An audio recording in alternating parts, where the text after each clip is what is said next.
मेरी बहन ने ज़बरदस्ती मेरी शादी अपने शौहर से करवा दी थी क्योंकि उसकी कोई औलाद नहीं थी। लेकिन मेरी बहन कहती थी कि तुम्हें सिर्फ बच्चा पैदा करने के लिए लाई हूँ, मेरे शौहर से दिल ना लगा लेना। मेरी बहन हफ्ते में सिर्फ एक दिन अपने शौहर को मेरे कमरे में आने देती थी और मेरी बहन ने मुझे सख्ती से मना किया हुआ था कि घर में एक गंदा कमरा है, उसमें नहीं जाना। एक दिन बहन घर पर नहीं थी, मैं सफाई करने गई तो मेरे पैरों तले से ज़मीन निकल गई। उस कमरे में तो मैं दुल्हन बनी बैठी थी जब मेरे कमरे में आमना आपी आई और कहने लगी कि मैंने अपने शौहर से तुम्हारी शादी करवा तो दी है, लेकिन उसका हरगिज़ ये मतलब नहीं कि तुम मेरे शौहर पर या इस घर पर कब्ज़ा करने के बारे में सोचो। तुम्हें अच्छे से मालूम है कि मैं इस घर में तुम्हें किस मकसद के तहत लाई हूँ। मुझे तुमसे सिर्फ एक बच्चा चाहिए है, इसलिए मेरे शौहर या इस घर पर नज़र रखने की बजाय तुम मुझे एक बच्चा दो और इसके बाद इस घर से तुम्हारा कोई वास्ता नहीं रहेगा। मैं तुम्हें मुंह मांगी रकम देकर तुमसे बच्चा ले लूँगी। मैंने ना आंखों से आमना आपी की तरफ देखा जो कि खुद कर्ज बनी मुझे अपना फ़ैसला सुना रही थी। मैंने खून के आंसू पीते हुए आमना आपी को कहा कि वो फ़िक्र ना करें, मैं कभी उनके शौहर और घर पर नज़र नहीं रखूँगी। आमना आपी ने साफ लफ्ज़ों में मुझे बता दिया था कि वो अपने शौहर नासिर को सिर्फ हफ्ते में एक दफ़ा ही मेरे कमरे में आने की इजाज़त देंगी। मैंने खामोशी से उन्हें देखा था लेकिन कुछ नहीं कहा था। आमना आपी हमेशा से ही ऐसी थी, उन्हें सिर्फ अपना मतलब दिखाई देता था। दूसरे बंदों के जज्बात से कभी उनका कोई वास्ता नहीं रहा था। ना ही मैं इस शादी पर रज़ामंद थी और ना ही नासिर भाई मुझसे शादी करना चाहते थे, लेकिन आमना आपी को औलाद चाहिए थी और खुदा ने उनके नसीब में ये खुशी नहीं लिखी थी और इसीलिए वो मुझे अपने शौहर की दूसरी बीवी के रूप में अपने घर ले आई थी। उन्हें अच्छे से अंदाज़ा था कि अगर वो किसी और औरत को सौतन बनाएंगी तो उन्हें सारी ज़िंदगी उस औरत को भुगतना पड़ेगा, लेकिन वो मुझे बाआसानी दूध में मक्खन की तरह निकाल कर फेंक सकती हैं। दूध में से मक्खी की तरह निकाल कर फेंक सकती थी। जब नासिर रात को कमरे में आए तो मेरा दिल ज़ोर ज़ोर से धड़कने लगा था। मेरे लिए तो ये एक शादी ही थी, भले उसके पीछे कोई भी मकसद था, लेकिन अब नासिर मेरे शौहर थे और मैं उनके निकाह में थी। नासिर मेरे पास आकर बैठ गए और मेरा हाथ थामकर कहने लगे कि मैं जानता हूँ कि तुम्हारे साथ जो कुछ हुआ वो ठीक नहीं है, लेकिन आमना की ज़िद के आगे मैं मजबूर हो गया था, इसीलिए मुझे तुमसे शादी करनी पड़ी। लेकिन मैं वादा करता हूँ कि तुम्हें किसी चीज़ की कोई कमी ना आने दूँगा। मैंने नासिर से कहा कि मैं इस शादी को दिल से कबूल कर चुकी हूँ। तो मेरी बात सुनकर उनके चेहरे पर एक पुरसुकून मुस्कुराहट दौड़ गई। जैसे जैसे रात बीत रही थी, नासिर मुझे धीरे धीरे अपनी मोहब्बत से भिगो रहे थे। हर सुबह का सूरज तुलू होते तक हम दोनों एक दूसरे के हो गए थे। सुबह जब मेरी आंख खुली तो नासिर कमरे में नहीं थे और मैं अच्छे से जानती थी कि अब एक हफ्ते से पहले आमना आपी उन्हें मेरे कमरे का रुख भी नहीं करने देंगी। मैं जब कमरे से तैयार होकर बाहर निकली तो आमना आपी कहने लगी कि उन्होंने काम वाली मासी की छुट्टी कर दी है और आज से सफाई मेरी जिम्मेदारी है। आमना आपी की बात सुनकर मैं हैरान रह गई, क्योंकि आमना आपी के घर में तो हमेशा ही बहुत नौकर चाकर थे और पैसों की भी कोई कमी ना थी, लेकिन उन्होंने जानबूझकर काम वाली मासी को निकाल दिया था ताकि वो मुझे मेरी औकात याद करवा सकें। आमना आपी ने कहा कि ऊपर वाली मंजिल का आखिरी कमरा बंद है और वहाँ सफाई के लिए ना जाऊँ, बाकी मुझे घर के हर कोने की सफाई करनी है। मैंने आमना आपी की बात मानकर सफाई का काम शुरू कर दिया। अब मुझे उनके घर में उनकी मर्ज़ी के मुताबिक ही ज़िंदगी बसर करनी थी। आमना आपी इसी तरह बचपन से मुझ पर हुक्म चलाई आती थी और मैं मजबूरन उनकी हर बात मानने पर मजबूर थी। शादी के अगले दिन से ही घर की मासी बन गई थी, जबकि आमना आपी सारा दिन कमरे में आराम करती या फिर शॉपिंग के लिए यहाँ वहाँ घूमती रहती थी। नासिर सुबह के गए रात को घर वापस आते और नासिर के वापस आने के बाद मुझे मेरे कमरे से निकलने की इजाज़त नहीं थी। नासिर के आने से पहले ही मैं अपना सारा काम ख़त्म करके अपने कमरे में वापस आ जाती थी और सुबह इनके जाने के बाद ही कमरे से निकलती थी। मैंने शादी वाले दिन से लेकर अब तक नासिर को नहीं देखा था, जबकि हमारी शादी को 5 दिन होने वाले थे। आमना आपी ने मुझे जितनी हदूद बताई थी मैं उन सब पर अमल कर रही थी, क्योंकि मैं उनके ग़ज़ब का शिकार नहीं होना चाहती थी। मैं एक नई शादीशुदा दुल्हन थी और हर रात की तरह मेरे दिल में भी जज्बात का ठाठे मारता तूफ़ान मौजूद था, लेकिन मैं शरई हक़ इस्तेमाल करने से भी महरूम थी। कभी कभी मेरा दिल चाहता था कि जब नासिर दफ्तर से लौटें तो मैं उनके सामने जाऊं और उनसे बात करूं, लेकिन आमना आपी के खौफ से मैं कमरे में ही बंद रहती थी। वक्त बहुत आहिस्ता आहिस्ता गुजर रहा था और ऐसा लग रहा था जैसे कुछ साल भर बाद एक हफ़्ता हुआ है। मैंने लम्हा इस दिन का इंतज़ार किया था और जब नासिर कमरे में आए तो मैं फ़ौरन ही उनसे लिपट गई और रोने लगी। नासिर एकदम ही परेशान हो गए कि मुझे क्या हुआ है, और जब मैंने उन्हें बताया कि मैं उन्हें हद से ज़्यादा याद कर रही थी तो वो मुस्कुरा उठे। नासिर ने एक ही रात में मुझ पर इतनी मोहब्बत लुटाई थी कि मेरा 1 हफ्ते का इंतज़ार पूरी तरह से तमाम हो गया था। वो भी कह रहे थे कि वो भी रोज़ मेरे पास आना चाहते हैं, लेकिन वो आमना की नाराज़गी बर्दाश्त नहीं कर सकते। जैसे ही सुबह हुई मैंने नासिर का हाथ थाम लिया। मैं नहीं चाहती थी कि वो एक दफ़ा फिर मुझे तवील इंतज़ार के लिए छोड़ दे, लेकिन नासिर ने फ़ौरन ही मेरे हाथ को चूम लिया और कहने लगे कि तुम परेशान ना हो, मैं कुछ ना कुछ करके तुम्हारे पास ही आ जाऊंगा। नासिर की बात सुनकर मैं खुश हो गई थी। नासिर के जाने के बाद मैं सफाई में मसरूफ़ हुई तो आमना आपी अपने कमरे से तैयार होकर निकली और कहने लगी कि वो शॉपिंग के लिए जा रही हैं और मैं घर का एक कोना कोना साफ़ कर दूं, क्योंकि शाम में उनकी दोस्तों की दावत थी। आमना आपी के जाने के बाद मैंने दुपट्टे को कस कर कमर पर बांधा और झाड़ू उठाकर तेज़ी से सारे घर की सफाई करने लगी। ऊपर वाली मंजिल पर हवा की वजह से बहुत मिट्टी आ चुकी थी, क्योंकि ऊपरी मंजिल की सारी ही खिड़कियां हवा के लिए खुली थीं। झाड़ू लगाते लगाते जब मैं आखिरी कोने तक पहुंची तो मुझे याद आया कि आमना आपी ने इस कमरे की सफाई के लिए मना किया था। आमना आपी ने कहा कि ये गंदा कमरा है और इसकी सफाई की कोई ज़रूरत नहीं है। क्योंकि मेरा तमाम काम ख़त्म हो चुका था, इसलिए मैंने सोचा कि क्यों ना गंदे कमरे को भी रोज़ थोड़ा थोड़ा करके साफ़ कर दूँ। मैं वैसे ही बचपन से बहुत सफाई पसंद थी और मुझे थोड़ा सा भी गंदा घर बर्दाश्त ना था। यही सोचकर मैं इस कमरे के दरवाजे की कुंडी खोलकर जैसे ही अंदर दाखिल हुई तो मेरे होश छूट गए। मेरे वहमो गुमान में भी नहीं था कि मुझे सब देखने को मिलेगा। ये कमरा तो वाकई गंदा कमरा कहलाने के लायक था। मैं अपनी जगह सुन खड़ी रह गई थी। मैं सिर्फ 4 साल की थी जब मेरे माँ बाप का इंतकाल हो गया था और मैं अपनी मामी के घर उनके रहमो करम पर आ पड़ी थी। मामू मेरे परदेसी थे और मामी के घर मामी के अलावा उनकी बेटी आमना और बेटा उमर रहता था। मामी किसी सूरत मेरा बोझ उठाने को राज़ी नहीं थी, लेकिन मामू के अलावा मेरा और कोई भी नहीं था। मेरी माँ ने मेरे बाप से पसंद की शादी की थी, जिसकी वजह से उन्हें मेरे बाप के घर वालों ने कबूल नहीं किया था। और जब मेरी अम्मा अब्बा का एक ट्रैफिक हादसे में इंतकाल हुआ तो मैं इस भरी दुनिया में तन्हा होकर रह गई थी। और जैसे ही मामू को इस बात का इल्म हुआ तो उन्होंने मामले पर दबाव डाला कि वो मुझे अपने घर ला कर रख दें। मामी को मामू से बहुत डर लगता था, इसलिए वो मजबूरन मुझे अपने घर ले आई थी। मैं एक बिन माँ बाप की बच्ची थी जो अब अपनी मामी के दर पर पड़ी थी। 4 साल की उम्र में ही मामी मेरे साथ ऐसा सलूक करती थी जैसे मैं बहुत बड़ी लड़की हूँ। मामी के घर आए मुझे 2 दिन भी ना गुजरे थे और माँ बाप की मौत का सदमा भी मेरे दिलो दिमाग पर छाया था कि जब मामी ने अचानक ही मेरे नन्हे हाथों में झाड़ू पकड़ाकर हुक्म चलाने शुरू कर दिए थे। मैं पूरे घर की सफाई करूं और अब से ये सफाई मेरी जिम्मेदारी थी।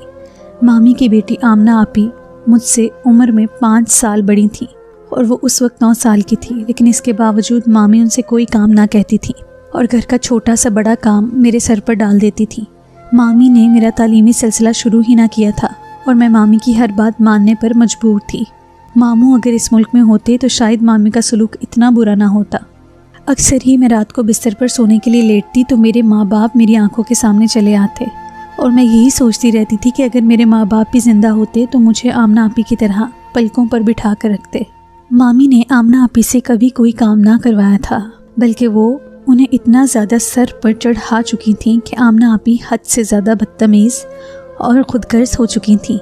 आमना आपी का रवैया तो मामी के साथ इतना अजीब होता कि मैं कभी कभी हैरान हो जाती थी और मेरी तो उनकी नज़रों में कोई औकात ही ना थी। मैं आमना आपी के लिए सिर्फ़ और सिर्फ एक नौकरानी थी जो कि उनके बाप के टुकड़ों पर पल रही थी। उमर तो मुझसे बहुत दूर रहता था क्योंकि मामी ने शुरू से ही उमर को मुझसे बात करने से मना किया था। सारी ज़िंदगी आमना आपी की उतरन पहनते पहनते मैं जवान हुई थी। आमना आपी ने बहुत अच्छी तालीम हासिल की थी और उमर भी बहुत अच्छी तालीम हासिल कर रहा था, लेकिन मैंने स्कूल की शक्ल भी ना देखी थी। बहुत सालों में एक दफ़ा जब मामू लौटकर हमसे मिलने के लिए आते तो इतने दिन मामी का रवैया मेरे साथ शुरू शुक्र हो जाता और वो ऐसे पेश आती कि जैसे उन्होंने मुझे कभी हिलकर पानी भी ना पीने दिया हो। उनकी यही कोशिश रहती थी कि मैं मामू से दूर दूर रहूं और अपने कमरे में आराम करती रहूं। मामी के घर रहते रहते मैं 17 बरस की हो चुकी थी कि जब ही मामी के एक दोस्त ने अपने भाई नासिर के लिए मेरा रिश्ता भेज दिया था, क्योंकि वो जब भी घर आती थी तो यही देखती थी कि मैं पूरा घर अकेले संभालती हूँ और मेरा इखलाक बहुत अच्छा है। मामी की दोस्त शादीशुदा औरत थी और उसका भाई अकेले रहता था, इसलिए उसे अपने भाई के लिए एक ऐसी लड़की की ज़रूरत थी जो पूरा घर संभाल सकती। लेकिन जैसे ही मामी ने ये बात सुनी तो उन्हें पतंगे लग गए, क्योंकि वो जानती थी कि उनकी दोस्त का भाई नासिर एक बहुत बड़ा अमीर लड़का है और उसके आगे पीछे कोई नहीं है। घर में नौकर चाकर मौजूद हैं और पैसे की रेल पेल है। भला वो ऐसी जगह मेरा रिश्ता कैसे कर सकती थी? वो तो बहुत अरसे से चाह रही थी कि आमना आपी का रिश्ता नासिर से हो जाए। और जब उनकी दोस्त ने मेरा नाम लिया तो मामी के मिजाज ही बदल गए और उन्होंने अपनी दोस्त से कह दिया कि मेरा रिश्ता तो वो बचपन में ही तय कर चुकी हैं। मामी ने खुद ही अपनी दोस्त के आगे आमना का रिश्ता रख दिया और यूँ नासिर की शादी आमना आपी से हो गई। मैं सब कुछ जानते बूझते भी खामोश रही, क्योंकि मैं मामी के टुकड़ों पर पल रही थी और उनके खिलाफ जाने की मुझ में हिम्मत ना थी। जब आमना आपी की शादी के दिन मैंने नासिर को देखा तो देखते ही रह गई। वो एक लंबा चौड़ा और खूबसूरत मर्द था जिस पर कोई भी लड़की फिदा हो सकती थी। न जाने क्यों अचानक ही मेरे दिल में ये ख्याल आया कि खुदा ने इस बंदे को मेरे नसीब में क्यों नहीं लिखा।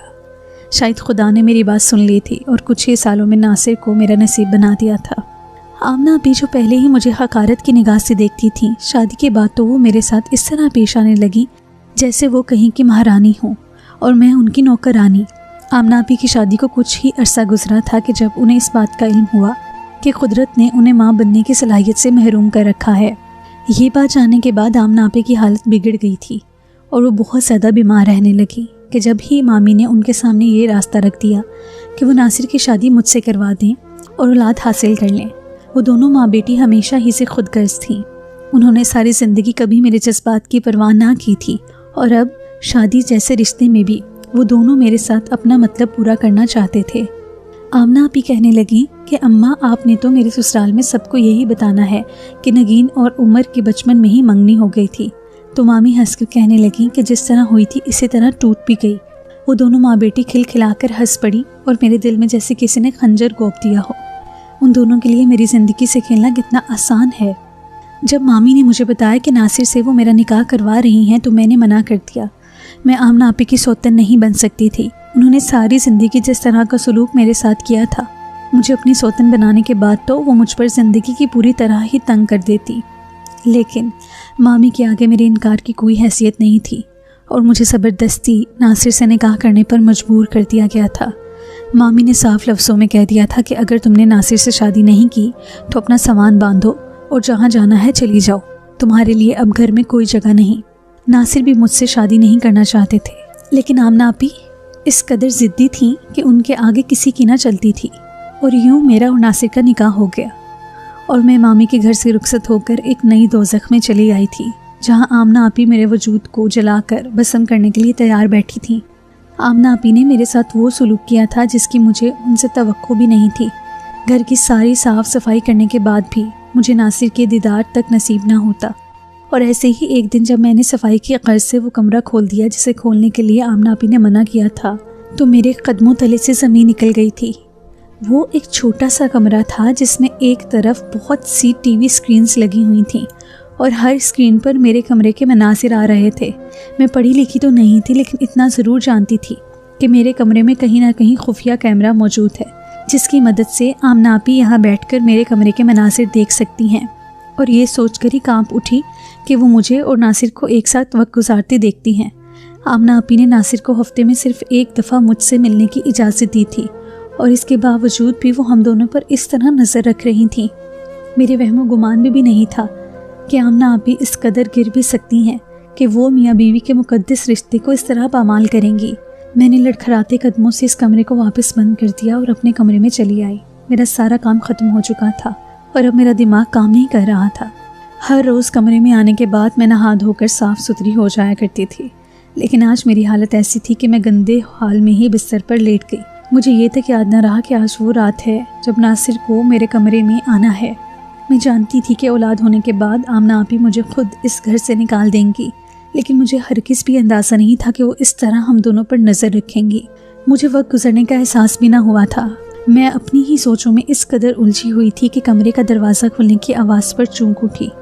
नासिर मुस्कुराते हुए कमरे में दाखिल हो रहे थे और जैसे ही वो मेरे करीब आकर बैठे तो मैंने उनसे कुछ दूरी अख्तियार की। ये सोचकर ही मैं परेशान हो रही थी कि आमना आपी हम दोनों कैमरे की आंख से देख रही थी। नासिर ने जैसे ही मुझे मोहब्बत से अपनी बाहों में भरने की कोशिश की थी, मैंने उन्हें धक्का दे दिया। नासिर मेरे रवैये को देखकर परेशान हुए और पूछने लगे कि नगीना क्या बात है। मुझसे नाराज़ हो गया, लेकिन मैंने खामोशी इख्तियार की। मैं चाह कर भी उन्हें नहीं बता सकती थी कि मेरे कमरे में कैमरे लगे हैं। वो बार बार मेरे करीब आने की कोशिश कर रहे थे, लेकिन मैं उन्हें खुद से दूर कर रही थी। फिर अचानक ही नासिर ने मुझे ज़बरदस्ती अपनी बाहों में भर लिया और मेरे कान में सरगोशी करते हुए कहने लगे कि बताओ नगीना, क्या बात है, मुझसे नाराज़ हो क्या? मैं उनकी बात सुनकर रोने लगी और धीरे धीरे मैंने उन्हें आमना आपी की सच्चाई बता दी, जिसे जानने के बाद तो नासिर गुस्से में एकदम ही कमरे से बाहर निकल गए। मैं उनके पीछे पीछे दौड़ी, लेकिन वो तेज़ तेज़ कदम उठाए ऊपर की मंजिल पर पहुंच गए और जैसे ही उन्होंने इस छोटे कमरे का दरवाज़ा खोला तो आमना आपी वहीं मौजूद थी और आराम से बैठी मेरे कमरे के मनासिर देख रही थी। नासिर ने आमना आपी के चेहरे पर इतना ज़ोरदार थप्पड़ मारा कि वो औंधे मुँह ज़मीन पर गिर पड़ी। नासिर भाई आमना आपी से कह रहे थे कि मैंने तुम्हें अपने घर की इज्जत बनाया, तुम्हें मोहब्बत दी, दुनिया की हर खुशी देने की कोशिश की, तुम्हारा हर दम ख्याल रखा और तुमने इतनी घटिया हरकत की जिसके बारे में मैं सोच भी नहीं सकता था। तुम्हारी हिम्मत भी कैसे हुई कि तुम मेरे और नगीन के ताल्लुक़ को इस तरह से छुप छुप कर देखो। मैं और नगीना एक दूसरे का लिबास है और तुमने इस लिबास को फाड़ने की कोशिश की है, जिसके लिए मैं तुम्हें ज़िंदगी भर माफ़ नहीं कर सकता। नासिर हद से ज़्यादा गुस्से में थे और मैं उनके पीछे खड़ी खौफ से कांप रही थी।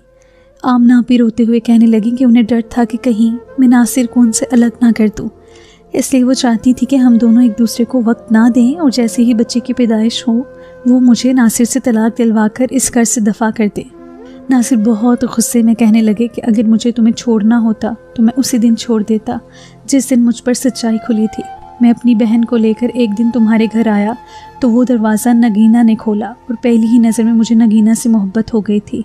मैंने अपनी बहन से कहकर जब नगीना का रिश्ता भेजा तो तुम्हारी झूठी माँ ने मेरी बहन को ये कहकर इनकार कर दिया था कि नगीना का रिश्ता उमर से हो गया है और तुम्हारी माँ ने जानबूझकर मेरी बहन के आगे तुम्हारा रिश्ता रखा और मेरी बहन ने ये जानने के बाद कि नगीना का रिश्ता हो चुका है तुमसे मेरा रिश्ता करवा दिया था।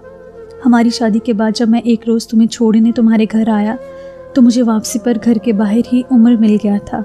मैंने बातों बातों में उससे पूछा कि तुम्हारी और नगीना की शादी कब हो रही है, जिसे सुनकर उमर चौंक उठा और कहने लगा कि उसका नगीना से ताल्लुक़ नहीं है और ना ही नगीना उसकी मंगेतर है, बल्कि उमर तो अपनी कॉलेज की एक लड़की को पसंद करता है जिससे वो वक्त आने पर शादी करेगा।